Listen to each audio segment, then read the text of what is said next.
आपण जी endocrine ग्लँडची list बघितली होती त्यामध्ये सगळ्यात लास्ट मेलमध्ये टेस्टिस आणि फिमेलमध्ये ओव्हरी इथपर्यंत बघितली आणि आपण ते शिकून पण झाले. याचा अर्थ आपले एंडोक्राइन ग्लँड जरी संपले असतील तरी हॉर्मोन्सची डेफिनेशन पाहत असताना आपण सर्वप्रथम बघितलं की पहिली definition the chemical which is secreted by the endocrine Gland. पण हे युनिव्हर्सल डेफिनेशन नाही आहे, कारण असेही ग्लँड्स आहेत किंवा असेही ऑर्गन्स आहेत जे एंडोक्राइन ग्लँड नाही आहेत पण ते हॉर्मोन्स सिक्रीट करत आहेत. ठीक आहे, म्हणून आपण हॉर्मोनची डेफिनेशन चेंज केली होती.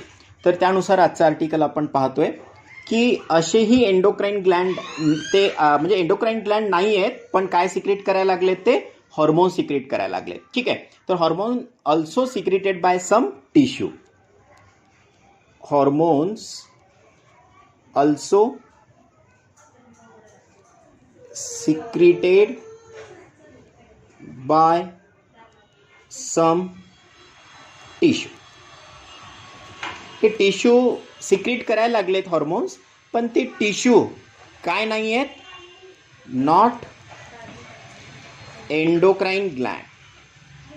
एंडोक्राइन ग्लँड नाही आहेत पण तरीही ते काय सिक्रीट करायला लागलेत, हॉर्मोन सिक्रेट करायला लागलेत. याच्यातलं सगळ्यात बेस्ट एक्झाम्पल जर असेल तर ते आहे हार्ट. ठीक आहे, हार्टचं जे ॲट्रियलचं वॉल आहे, हार्टच्या ॲट्रियल वॉलमधून एक फॅक्टर रिलीज होतो किंवा एक हॉर्मोन्स रिलीज होतो, तो म्हणजे ANF. ANF नावाचा हॉर्मोन रिलीज होतोय. बघा आता ANF हार्ट रिलीज करतो, याचा अर्थ हार्ट हा काही एंडोक्राइन ग्लँड नाही आहे.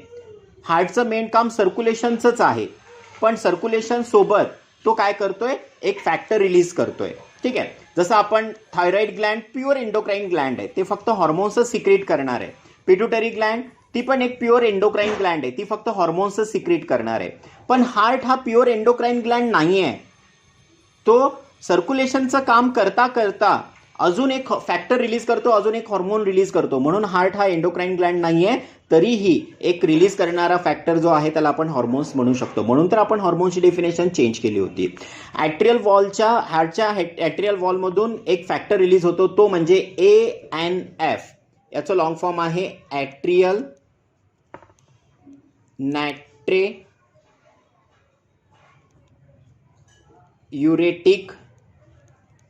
इथे एक आर कमी करावं लागेल, atrial नॅट्रेयुरेटिक factor ANF.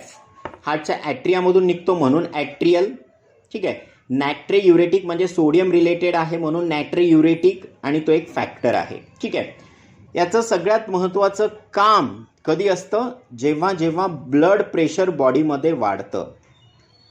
Blood pressure जेव्हा जेव्हा बॉडीमध्ये वाढतं तेव्हा तो वॅसो डायलेशनचं काम करतो. वॅसो डायलेशनचं काम करतो. ठीक आहे, आता समजा प्रेशर वाढलेला आहे, समजा ही वेसल्स आहे आणि याच्यामध्ये जर या वेसल्समध्ये जर ब्लडचं प्रेशर वाढलेलं असेल तर तो ANF फॅक्टर रिलीज होईल आणि तो ANF फॅक्टर वॅसो काय करणार, डायलेट करणार. आता वेसल जेव्हा डायलेट होतात तेव्हा प्रेशर ॲटोमॅटिक काय होणार आहे, कमी होणार आहे. ठीक आहे, अजून वेसल जर कॉन्ट्रॅक्ट केले तर प्रेशर वाढेल आणि वेसल्स जर डायलेट करत असतील तर तिथे प्रेशर काय होणार, कमी होणार. तर जेव्हा जेव्हा बॉडीमध्ये ब्लड प्रेशर वाढेल तेव्हा हार्टच्या ॲट्रियल वॉलमधून ANF फॅक्टर निघेल आणि तो काय करणार, वॅसो डायलेशन करणार. आणि वॅसो डायलेशन करून BP कसा आणेल, तो जो वाढलेला होता तो नॉर्मलला आणेल. हे कोणाचं काम आहे, हार्टचं काम आहे. असाच काही फॅक्टर किडनीमधून पण रिलीज होतात. किडनी, आता किडनीचं मेन काम काय आहे, एक्सक्रिशन आहे, पण तरीही तो एक्सक्रिशनचं काम करता करता काही फॅक्टर रिलीज करतोय, म्हणजे हॉर्मोन्स रिलीज करतोय. त्याच्यामध्ये एक फॅक्टर आहे रेनिन, जे कोण रिलीज करतात, JG सेल, जुक्स्ट्रा ग्लोमेरुलर सेल. हे किडनीमधलं एक स्ट्रक्चर आहे. तसंच किडनीमधले JG सेल्स अजून काय रिलीज करतात,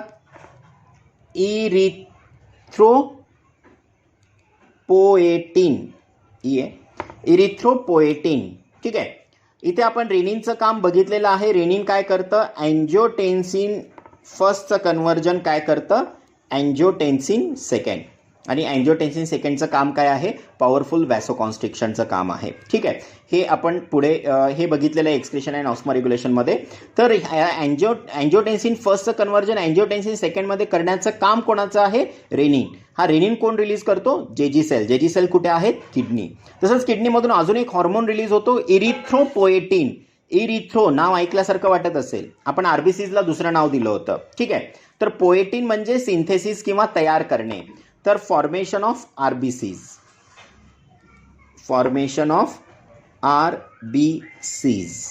ओके, फॉर्मेशन ऑफ आरबीसीजला काय करतो? स्टिम्युलेट करतो. हे ॲक्च्युली फॉर्मेशन हे कुठे होतं? बोन मॅरोमध्ये. पण त्या बोन मॅरोला स्टिम्युलेट करण्याचं काम कोण करतं? इरिथ्रोपोएटिन. इरिथ्रोपोएटिन कुठून रिलीज होतो? किडनी. ठीक आहे, तसंच हा हॉर्मोन दिला नाही आहे त्यांनी, तरीही मी सांगून देतोय, कॅल्सिट्रिऑल. कॅल्सिट्रिऑल हे काय करतं? कॅल्शियमचं बॅलन्स करतं. हे कॅल्सिट्रिऑल कुठून निघतं? प्रॉक्झिमल कॉन्व्होल्युटेड ट्युब्यूल, पीसीटीमधून निघतं. ठीक आहे, तर किडनीमधून एवढे सारे फॅक्टर्स रिलीज व्हायला लागलेत. त्यामुळे बघा, जर कोणता किडनीचा पेशंट असेल, किडनी परमनंटली डॅमेज असेल, तर त्यांच्यामध्ये आरबीसीजही व्यवस्थित तयार होणार नाहीत, म्हणजे रक्त कमी असेल आणि कॅल्शियम पण कमी असेल. त्यामुळे ज्या ज्या पेशंट्समध्ये किडनी परमनंटली डॅमेज आहे, त्या पेशंट्समध्ये तुम्ही त्यांची औषधं बघू शकता. त्यामध्ये आपण रक्तवाढीचे औषध देतो आणि दुसरं काय करतो? त्यांना कॅल्शियम जे आहे ते पण गोळ्या टॅबलेट्स फॉर्ममध्ये आपण कॅल्शियम देतो. ठीक आहे, तर जिथे आपण एखादा पेशंट तुम्ही बघितला की किडनीचा पेशंट आहे, तर त्यांचं प्रिस्क्रिप्शन बघा, त्यांच्या औषधामध्ये एक तर रक्तवाढीचे औषध असतील आणि कॅल्शियम. का? कारण किडनी डॅमेज आहे म्हणजे इरिथ्रोपोएटिन आणि कॅल्सिट्रॉल रिलीज होणार नाही. इरिथ्रोपोएटिन कॅल्सिट्रॉल रिलीज होणार नाही म्हणजे तिथे काय होणार नाही आहे? ब्लड फॉर्मेशन होणार नाही आणि कॅल्शियम रिलीज होणार, म्हणजे कॅल्शियम तयार होणार नाही आहे किंवा ॲब्सॉर्ब होणार नाही आहे. ठीक आहे, तर हे किडनीचे फॅक्टर्स आपण बघितले. त्यानंतर असेच gastrointestinal tract. Gastrointestinal tract, stomach आणि इंटेस्टाईनमधून असे 4 फॅक्टर रिलीज होतात, 4 हॉर्मोन्स रिलीज होतात, जीआय ट्रॅकचे हॉर्मोन्स. बघा, आता यांचे कामं मेन वेगळे आहेत, पण त्यांचे कामं सोडून पण हे हॉर्मोन्स रिलीज करायला लागलेत. पहिला हॉर्मोन आहे गॅस्ट्रीन, दुसरा हॉर्मोन आहे सिक्रिटीन, तिसरा हॉर्मोन आहे कोलेसिस्टोकायनिन, CCK असंही म्हणतो आपण. कोलेसिस्टोकायनिन, कोलेसायटोकायनिन नाही आहे, सिस्टोकायनिन आहे. ठीक आहे, हे ऑप्शन्समध्ये आलं होतं एकदा नीटमध्ये म्हणून सांगून देतोय. गॅस्ट्रीन, सिक्रिटीन, कोलेसिस्टोकायनिन आणि गॅस्ट्रिक इनहिबिटरी पेप्टाइड, GIP असं म्हणूयात आपण. प्रत्येकाचे फंक्शन्स वेगवेगळे आहेत. हे सगळे GI हॉर्मोन्स आहेत. Gastrin, secretin, cholecystokinin and GIP. GIPचं long form gastric inhibitory peptide. या गॅस्ट्रीनला काय करतो? इनहिबिट करतो. हे फंक्शन्स बघूयात आपण. गॅस्ट्रीन कोणावर जाऊन काम करतो? गॅस्ट्रिक ग्लँड, जे स्टमकमधले ग्लँड्स आहेत, गॅस्ट्रिक ग्लँड. आणि काय स्टिम्युलेट करतो रिलीज करण्यासाठी? HCl आणि पेप्सिनोजन. पेप्सिनोजन. ठीक आहे, HCl आणि पेप्सिनोजन रिलीज करण्यासाठी स्टिम्युलेट कोण करतं? गॅस्ट्रीन. हे गॅस्ट्रीन हॉर्मोन्स आहे जे GI ट्रॅकमधून रिलीज होतात. सिक्रिटीन कोणावर जाऊन काम करतं? पॅनक्रियाज. पॅनक्रियाज. पॅनक्रियाजमध्ये जाऊन काय रिलीज करायला होतं? Water and bicarbonate. कोण काय रिलीज करतं ते एकदा व्यवस्थित बघून घ्या, IMP MCQ आहेत.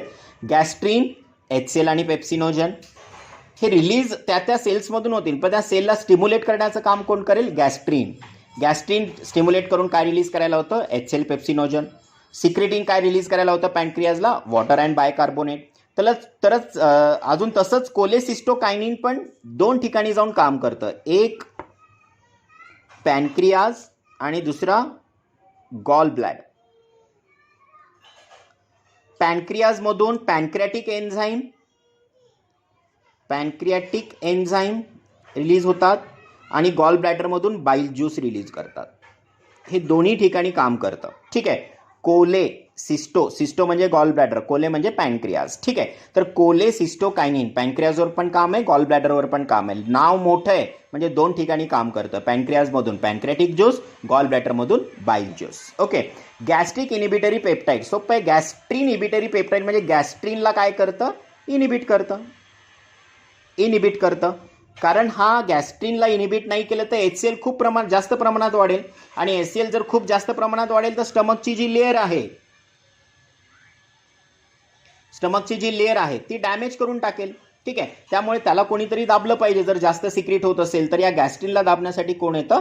Gastric inhibitory peptide. ठीक आहे, तर हे GIचे काय झालेत? हॉर्मोन्स रेडी झालेत. ठीक आहे, बरेच वेळेस तुम्ही ऐकलं असेल की किडनी जर खूप जास्त दिवस जर डॅमेज राहिली तर आपण तिथे डायलिसिसचं काम करतो आणि जास्त दिवस डायलिसिस पण जमत नाही. ठीक आहे, डायलिसिस फक्त किडनीचं जे एक काम आहे युरिन किंवा नायट्रोजिनियस वेस्ट बाहेर काढण्याचं, तेच बाहेर काढू शकते. हे हॉर्मोन्स सिक्रेट करू शकत नाही एक डायलिसिसची मशीन. ठीक आहे, एक डायलिसिसची मशीन आणि किडनी याच्यामध्ये सगळ्यात महत्त्वाचा फरक काय की मशीन हॉर्मोन तयार करणार नाही, म्हणून कुठेतरी काही कालांतराने डायलिसिस ही फेल होते, कारण किडनीमधून असे हॉर्मोन्स पण रिलीज होतात. तर हार्टमधून ANF फॅक्टर, किडनीमधून रेनिन, इरिथ्रोपोएटिन, कॅल्सिट्रॉल दिलं नाही एनसायटीमध्ये. GI ट्रॅकमधून 4 hormone, gastrin, secretin, cholecystokinin and GIP. Okay.